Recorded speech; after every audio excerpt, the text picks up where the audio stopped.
Gaixo, ni James anaia naiz. Mundu osoan dagoen gai garrantzitsuenez hitz egiteko aukera izatea ohore handia da niretzat gaur. Balakizu Bibliak esaten duela, guztiek egin dute bekatu eta jainkoaren aintzatik urrun gelditu dira, eta bekatuaren ordaina heriotza da, baina jainkoaren dohaina betiko bizitza da Jesu Kristo gure jaunaren bidez. Jainkoa maitasuna da, eta jainkoak hainbeste maite izan zuen mundua, non bere seme bakarra eman baitzuen. Beragan sinesten duen orogal ez dadin, baizik eta betiko bizia izan dezan.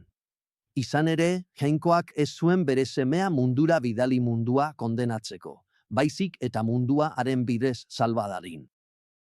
Kristok gure bekatuengatik hil zen, idazkeren arabera, eta lurperatua izan zen, eta 3. egunean berriro piztu zen, idazkeren arabera.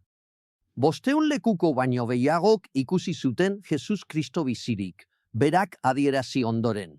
Ni naiz bizirena eta hila izan zena, eta begira, betiko bizirik nago. Eta hau da evangelioaren mezua. Sinetsi jauna Jesu Kristogan eta salbatua izango zara. Jainkoaren hitza dio, ez dago beste inorengan salvaziorik. Ez dago zeru azpian gizakiei emandako beste izenik, zeinaren bidez salbatu behar garen. Aspaldian gizon batek galdetu zuen, zer egin behar dut salbatzeko? Eta eman zioten erantzuna gaur zuri ematen dizudan bera da. Sinetsi jauna Jesu Kristogan eta salbatua izango zara.